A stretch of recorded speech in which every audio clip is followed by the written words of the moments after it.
Mangwanani Mwalelepo Vukenjani Kekwas Vanave Africa. Welcome to Africa Good Morning, the news and current affairs show bringing you everything you need to know happening on the African continent and beyond. You are joined by Ashwin Bedi and Aina Raisa Kweyo. Now, in today's top stories, U.S. measures would ban products containing mineral mined with child labor in DRC. South Africa nearing the end of daily power cuts, and this is according to Minister. And cult leader's wife freed on bail in Kenya. You can follow all our programs on our website, which is called One Up 2, or DSTV 285 as well as GoTV 25 in Namibia. Later on, we have Ari Houghad bringing us the news from South Africa. We'll be right back after the break.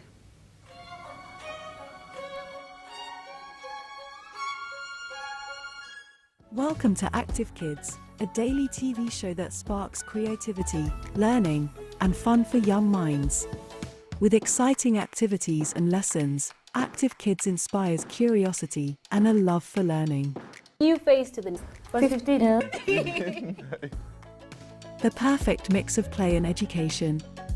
Don't miss out on the fun.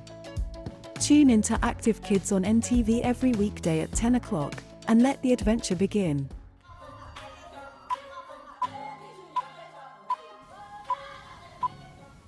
In our news this morning, U.S. measure would ban products containing mineral mined with child labor in DRC.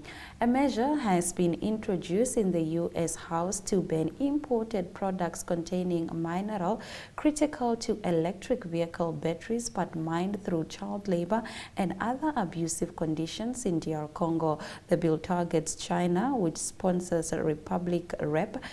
Chris Smith of New Jersey uses forced labor and exploit children to mine cobalt in the impoverished but resource-rich Central African country. The Democratic Republic of Congo is the world's largest producer of cobalt, a mineral used to make lithium batteries for electric vehicles, a key pillar of President Joe Biden's climate plan. China controls the majority of the cobalt mines in DR Congo, strengthening Beijing's position in the global supply chain for electric vehicles and other products. Now, South Africa's electricity minister said on Sunday the country was closer to ending daily power cuts as warmer weather returns towards the end of the year, but declined to give a specific date. South Africa is on course to see its most blackout days in history this year, with daily power cuts extending to almost 10 hours a day, affecting businesses and households in an economy already hobbled by high interest rates and inflation. The power cuts, called load shedding locally, is expected to shave off 2 percentage points from GDP this year, the central bank said last month. Blackouts have eased in the past few weeks, but there is a fear that the southern hemisphere winter takes deeper hold in July and August. Higher heating demand could trip many power plants. In our next story, cult leader's wife freed on bail in Kenya. A Kenyan court has released on bail a woman whose husband is accused of being responsible for the deaths of hundreds of people. Rhoda Maweyu, who is married to cult leader and self-styled Pastor Paul Mackenzie, has been in custody for 62 days. But when it came to Master Mackenzie himself, along with the 16 other co-accused, the court ruled that they should remain in custody for another 30 days. Lawyers have been arguing whether it is illegal for police to hold the suspect for so long, but the magistrate says that their continued detention is justified because it is in public interest. At least 339 people linked to the Good News International Church are believed to have either starved themselves to death, were badly beaten or strangled at the Shakahola forest in the southeastern Kenya. Now, Russia said yesterday that it had downed 5 Ukrainian drones in the Moscow region, calling it an act of terrorism that disrupted the functioning of the Vnukovo International Airport. An attempt by the Kiev regime to attack a zone where civil infrastructure is located, including an airport that receives international flights, is a new terrorist act, Foreign Ministry spokeswoman Maria Zakharova said on Telegram. The Russian military said it had downed all 5 drones and that there was no damage or casualties. 4 drones were destroyed by an anti-air defense systems, while a 5th was neutralized by electronic means before crashing, it said. Emergency services cited by RIA Novosti news agency said one of the drones was neutralized at Kubinka, about 40 kilometers from Vnukovo. Several flights were redirected to other airports, and Russia's air transport agency said traffic at Vnukovo resumed at 0500 GMT. In our final news story, Senegal President Macky Sall says he won't run for 3rd term. Senegal's President Macky Sall has ruled out seeking re-election in 2024, ending widespread speculation that he would run for a 3rd term. The 2019 term was my 2nd and last term, he said in a televised address. Rumors he would try to extend his grip on power has fueled unrest several times since 2020, with dozens killed. The opposition called for fresh protests if Master Sall decided to run again, which most legal experts says would have violated the constitution. In his address late on Monday, Master Sall, who's 61, said there has been so much speculation and commentary on my eventual candidature on this election. My decision, carefully considered, is not to run as candidate in the upcoming election. Senegal is more than me and is full of capable leaders for the country's development, he added. That brings us to the end of our top stories on Africa. Good morning. Now, when one retires, they assume that they can now rest and more or less maintain the lifestyle they had whilst they were working, but resting. However, in South Africa, experts are saying only 10% of retirees are able to do that. And we'll be getting into that story and more with Ari Hogat shortly.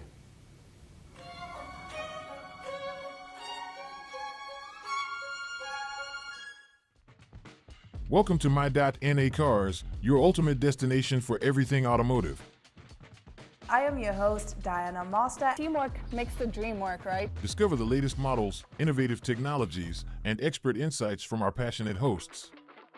Learn essential maintenance tips and get exclusive behind-the-scenes access to the automotive industry. Don't miss My.NA Cars on NTV every Thursday at 2100 hours. Tune in and ignite your passion for automobiles.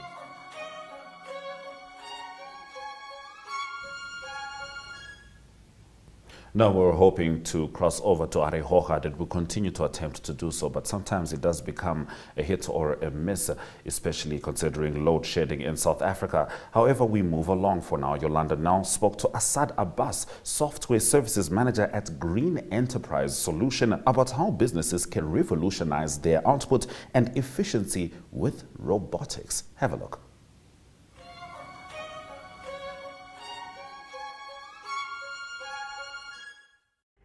The industry is going at the speed of light.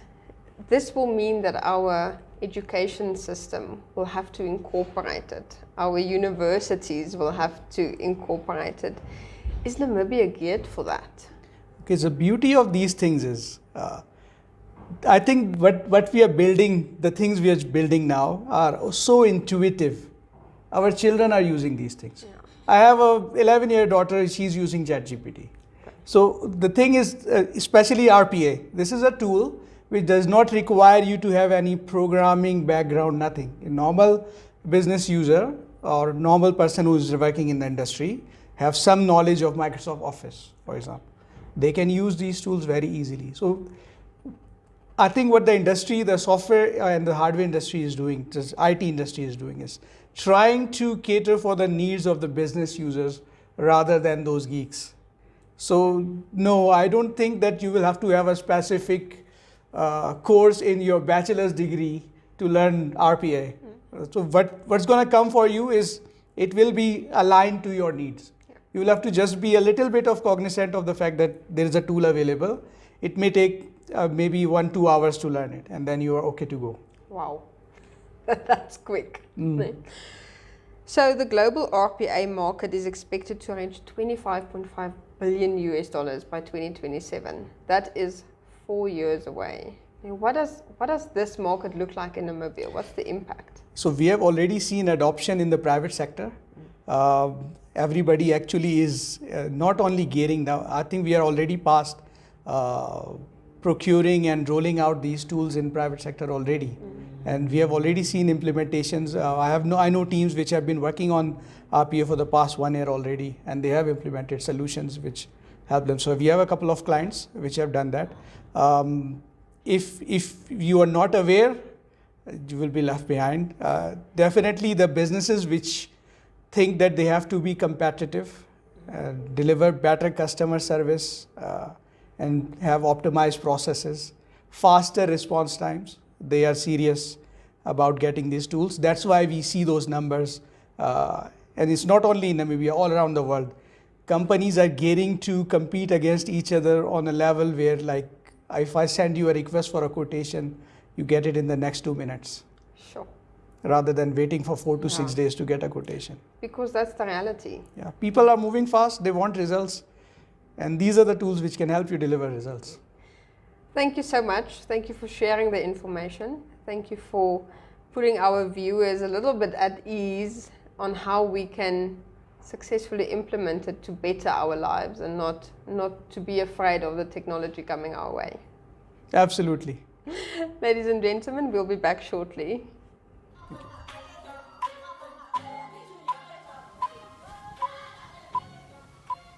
So Ari Hohat is here, and we're going to dive straight into the stories from our neighboring South Africa. Trade Union Federation COSATU and its affiliates look set to continue the strike tomorrow in protest against the poor economy and bad governance. Take it away, Ari. Yes, good morning, everyone, and Ashwin and Aina. Yes, it's a collective voice that they do have, but it is an impact on South Africa. They're going on the strike because of things that's obviously quite known in South Africa and has been a challenge for a while. There's 1.8 million members, but not all of them will be on the strike because many of them will be in essential services and are not allowed to strike. They're allowed to strike. They got the official okay for that. So they won't lose their jobs, but also they won't be paid. So it's no pay, no money for this strike. So the teachers union, there's quite a few unions that's applicable here. There's the teachers union and also the health allied union, etc. They've got lots of members. And there's also a call for the union side from the greater public to say, but you get lots of income every month from us, from our members. It's millions of rand that's coming in from income. What are you doing also to assist in South African economy? They do help with funeral bursaries and legal fees. But so let's see how the strike goes. Hopefully they will get the attention of the government to attend the important things. All right, Ari, moving on, we understand that Banyana is demanding for additional compensation and they are refusing to sign their new contracts. Tell us about this. Yeah, quite astonishing for this to be in the news or this be an issue this close to the World Cup. The World Cup starts in a few weeks' time. Banyana played their first match on the 23rd of July. This is this Saturday in 2 weeks against Sweden in New Zealand. So it came from the weekend when they didn't want to play against Botswana twofold. They still busy with the contracts, etc. But it was also in a small little stadium in Brakpan, 5,000 seater, that they were meant to play. The pitch not up to standards. They lost 5-0 to Botswana, but all the 26 that go to the World Cup didn't play.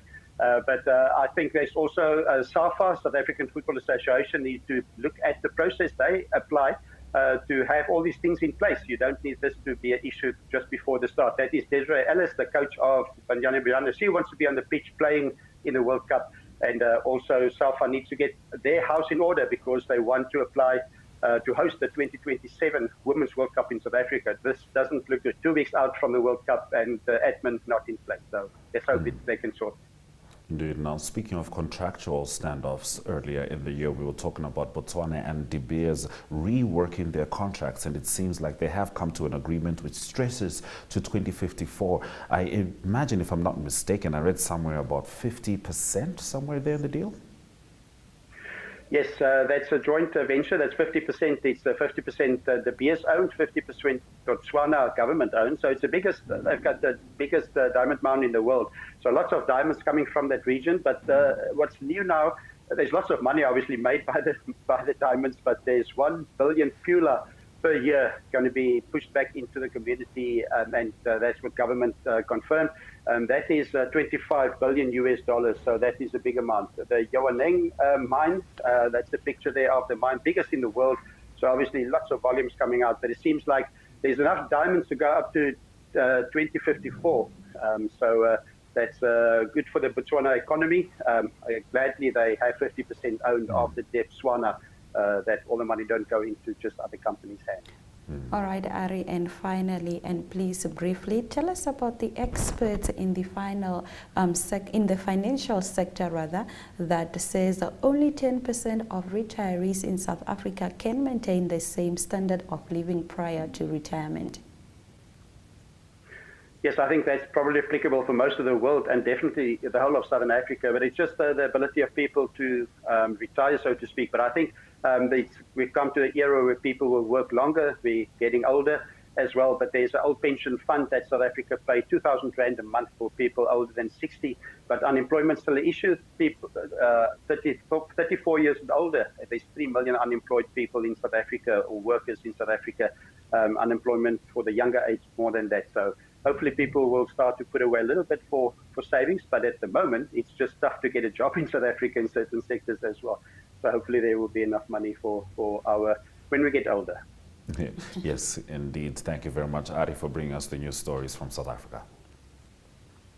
Pleasure, Ashwin, and I know nice talking. A great day for everyone. Bye-bye. Bye. We certainly hope to do so. Let's get into the weather predictions.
Here are our economic news. Nigeria targets millions of informal traders to boost tax.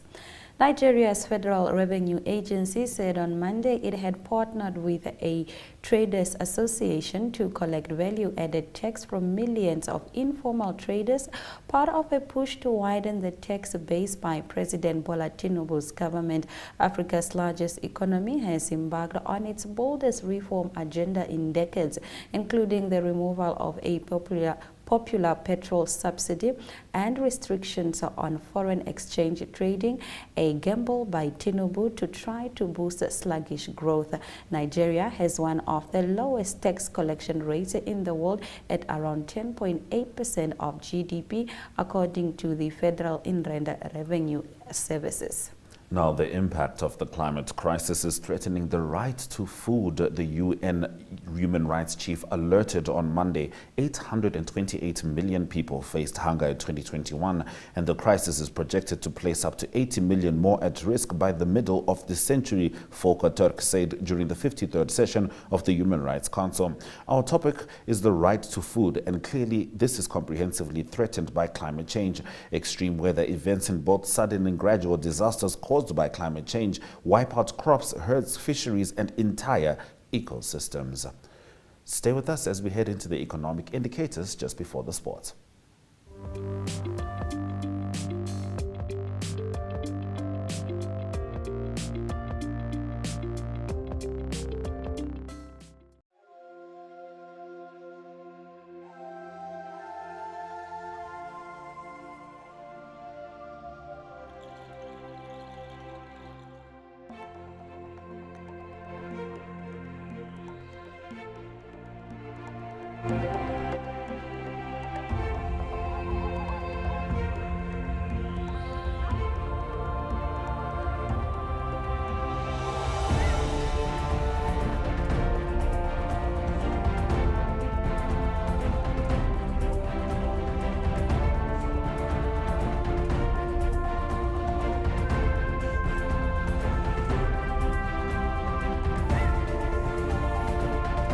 Welcome to the Sport Wrap Show.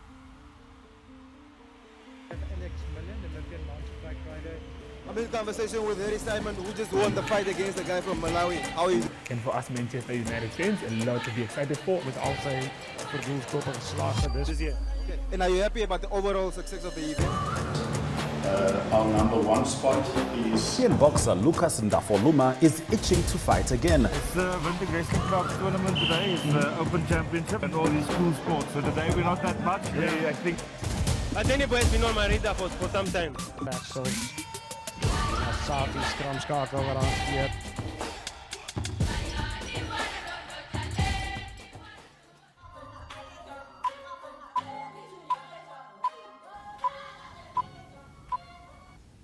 Now, Indonesia, and specifically Bali, is known for having some of the most beautiful resorts in the world, never mind some of the most beautiful beaches in the world, which is why it's surprising that the World Beach Games have been cancelled after Bali itself withdraws as a host. The 2023 Association of National Olympic Committees World Beach Games, scheduled to be held in Bali, were cancelled after the Indonesian city withdrew as host, giving the ANOC no time to find an alternative.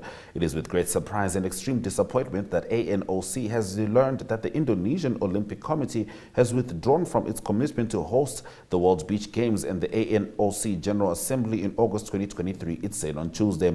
Bali was set to host the second edition of the World Beach Games, and the event included 14 sports like beach soccer, beach volleyball, and surfing.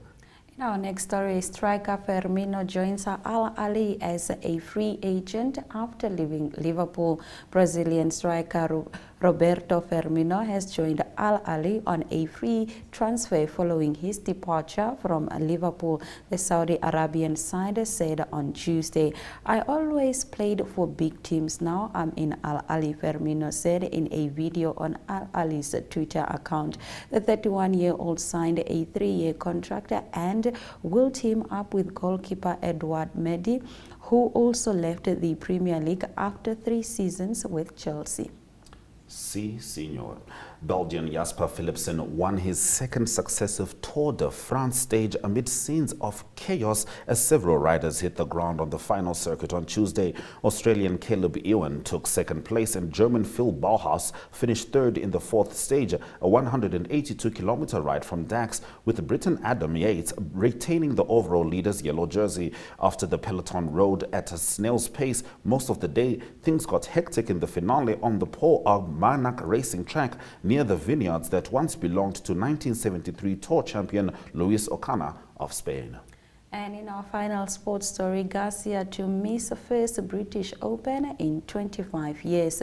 Sergio Garcia will miss the British Open for the first time since 1997 after coming up short in a qualifying event on Tuesday. The 2017 Master champion, who will play on the LIV golf circuit, was competing for one of the 5 remaining spots at the 36-hole event at West Lancia Golf Club. Now, the 2017 Masters champion finished tied for 6, missing out by 3 shots. All right, stay with us as we head into the highlights from this morning's broadcast after the break.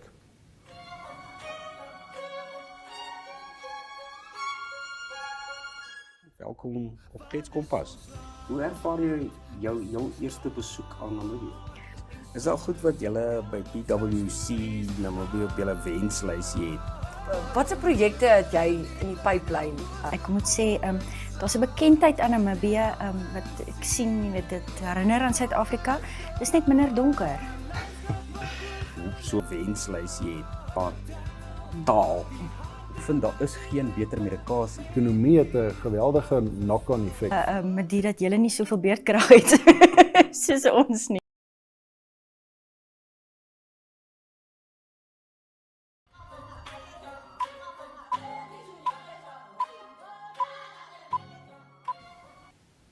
Let's get into the highlights from this morning's broadcast.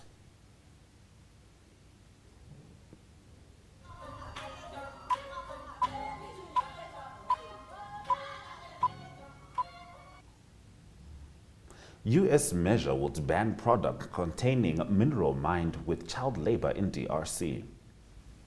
South Africa nearing end of daily power cuts, minister says. Cult leader's wife freed on bail in Kenya. Nigeria targets millions of informal traders to boost tax.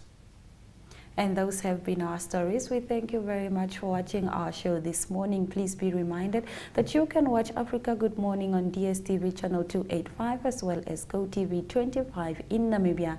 And we also welcome your remarks regarding our show. You can post them on our Twitter and Facebook pages. On that note, it's all our love, all our light. Happy Wednesday.